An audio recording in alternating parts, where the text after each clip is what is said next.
My dear friends, welcome back to my YouTube channel. और आज मैं आपके पास लेकर के हाजिर हूँ बीएससी ज़ूलॉजी के स्टूडेंट्स के लिए अपना लेक्चर। जैसा कि आप जानते हैं कि फर्स्ट सेमेस्टर में आप एनिमल डाइवर्सिटी के बारे में स्टडी करते हैं, तो आज की क्लास में बायोडाइवर्सिटी के साथ ही स्टार्ट करने जा रही हूँ। जो भी बच्चे ऐसे हैं, जो भी कॉलेज के स्टूडेंट्स ऐसे हैं जो बीएससी इन ज़ूलॉजी कर रहे हैं और आपको अपने कॉन्सेप्ट्स में थोड़ा सा और बूस्ट चाहिए, आप चाहते हो कि आपके कॉन्सेप्ट्स थोड़ा और क्लियर हो जाए, तो आप मेरे यूट्यूब चैनल को सब्सक्राइब कर सकते हैं। So let us start today's class. तो जैसा कि आप जानते हैं, आपके फर्स्ट सेमेस्टर में आपका जो सिलेबस रहता है उसमें एचपीयू के अकॉर्डिंग भी या फिर कोई और यूनिवर्सिटी के अंतर्गत यदि आप अपनी पढ़ाई को पूरा कर रहे हैं, अपनी बैचलर्स डिग्री को पूरा कर रहे हैं, तो आपके पास सिलेबस में जरूर ज़ूलॉजी के स्टूडेंट के लिए स्टार्टिंग वाला चैप्टर एनिमल डाइवर्सिटी,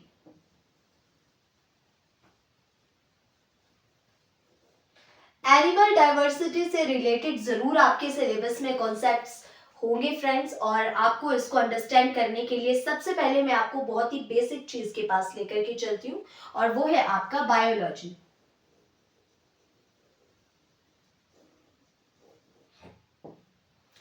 जैसा कि आप सभी जानते हैं, बायो मीन्स लाइफ और लॉजी मीन्स स्टडी के लिए है। तो बायो का मतलब है लाइफ, तो वो सब्जेक्ट जिसमें आप लाइफ की बारे में स्टडी करते हो, लिविंग ऑर्गेनिजम्स के बारे में स्टडी करते हो, उसी को आप बायोलॉजी कहते हो फ्रेंड्स। और बायोलॉजी के आगे जो ब्रांचेस होती हैं उसमें आपके पास मेनली आप कॉलेज में दो ब्रांचेस देखते हो। अगर आप बैचलर्स कर रहे हो तो एक ज़ूलॉजी और दूसरा होता है आपका बॉटनी।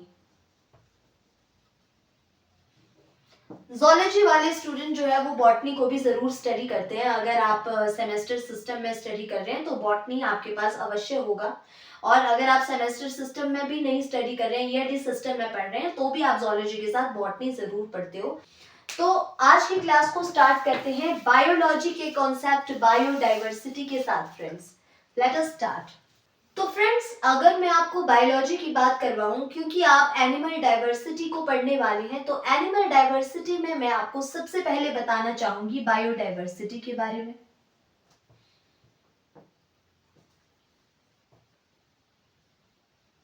क्योंकि अभी हम अपने सब्जेक्ट का, अपने चैप्टर का फाउंडेशन बिल्ड कर रहे हैं, तो इसलिए आपको जो बेसिक टर्म्स हैं उनका पूरा नॉलेज होना जरूरी है। बायोडाइवर्सिटी से मतलब होता है, बायो मतलब लाइफ और डाइवर्सिटी मींस वैरायटी। इसका अर्थ यह है कि लिविंग ऑर्गेनिजम्स में आपके पास कितनी वैरायटीज अवेलेबल हैं। आप इस पूरे वर्ल्ड में, पूरे अर्थ में जाकर के देखिए, तो आपको जितने टाइप की वैरायटीज एनिमल्स और प्लांट्स की नजर आएंगी, उनको आप बायोडाइवर्सिटी में इंक्लूड करते हो फ्रेंड्स। अगर मैं आपको शॉर्ट टर्म में समझाऊं तो बायो का मतलब यहाँ पे लिविंग ऑर्गेनिजम्स है,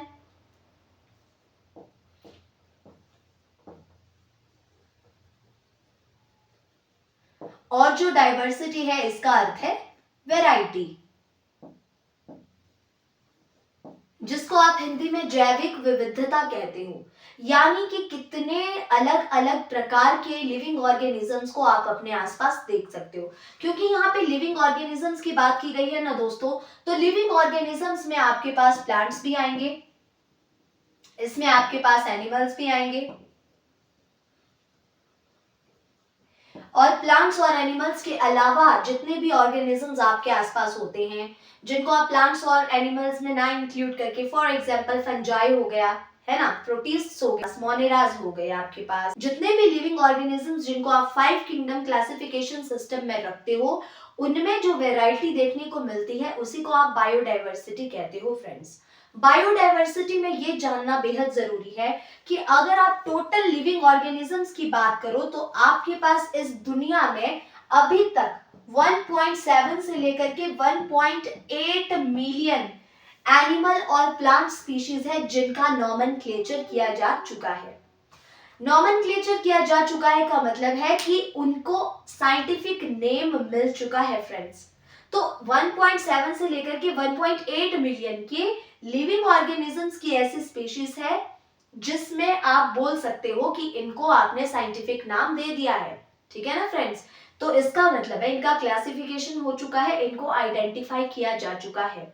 1.25 मिलियन स्पीशीज जो है आपकी एनिमल्स की हैं और 0.55 मिलियन जो स्पीशीज है आपके पास, मैं मिलियन के लिए छोटा एम लिख रही हूँ फ्रेंड्स, क्योंकि मैं ज्यादा डिटेल में नहीं लिख रही हूँ, मैं आपको जस्ट समझा रही हूँ कि 1.7 से 1.8 मिलियन स्पीशीज में से 1.25 मिलियन स्पीशीज आपके एनिमल्स की हैं और 0.55 मिलियन स्पीशीज आपके प्लांट्स की है। तो सबसे ज्यादा स्पीशीज जिनको हम 1.25 मिलियन में इंक्लूड करते हैं उसमें आपके आर्थ्रोपोड्स आते हैं। इंसेक्ट्स की स्पीशीज को सबसे ज्यादा कहा जाता है, वो बात की बात है, उसको हम बहुत ही डिटेल में स्टडी करेंगे।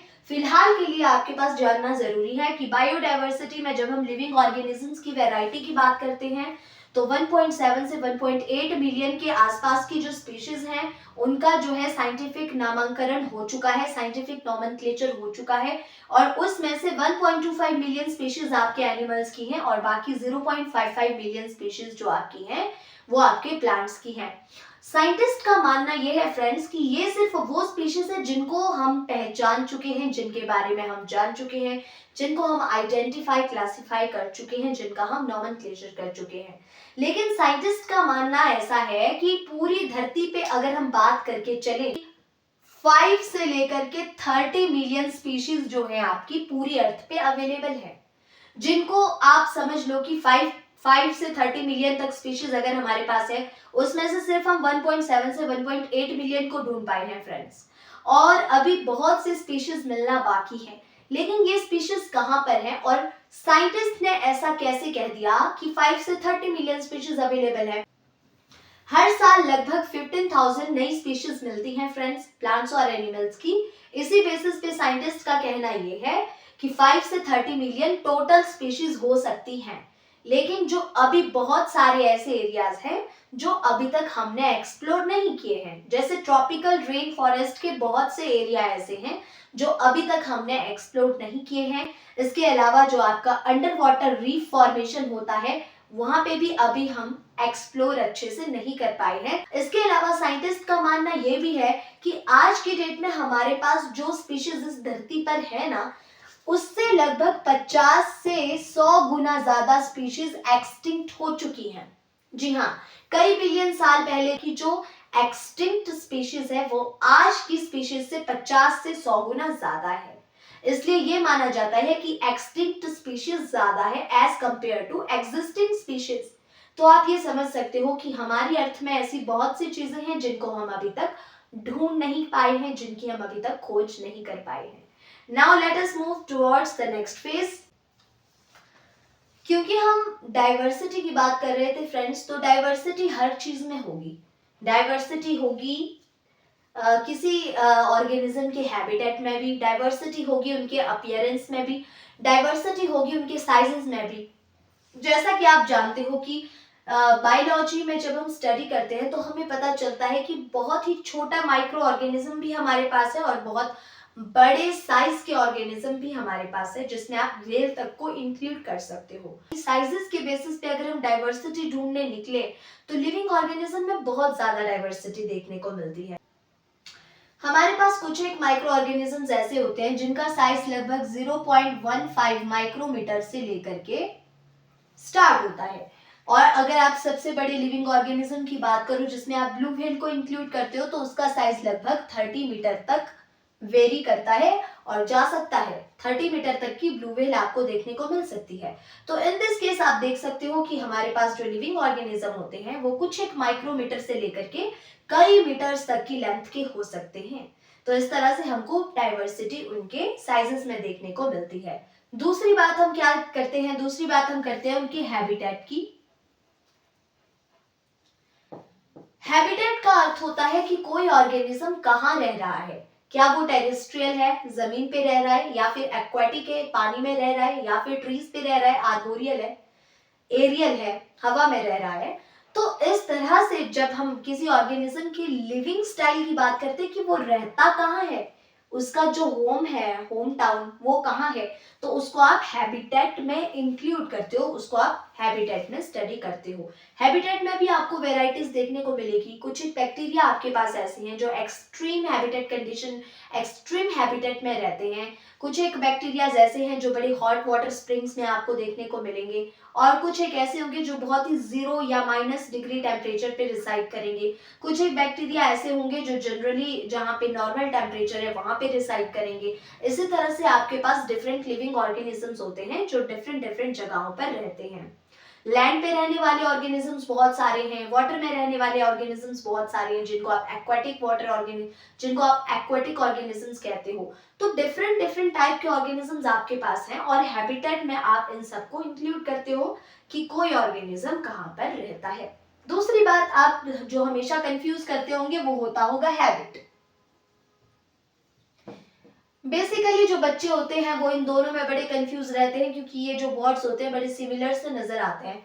मैं आपको एक जनरल सी बात बताना चाहूंगी फ्रेंड्स की हैबिटेट का अर्थ है कि कोई ऑर्गेनिज्म रह कहाँ रहा है। तो आप ऐसा समझ लीजिए कि जो किसी का होम टाउन है वही उसका हैबिटेट है, ठीक है ना। अगर किसी को लैंड पे रहना पसंद है तो वो उसका हैबिटेट है लैंड, वो टेरेस्ट्रियल है, उसका हैबिटेट टेरेस्ट्रियल है। अगर किसी को वाटर में रहना पसंद है तो उसका हैबिटेट एक्वाटिक है।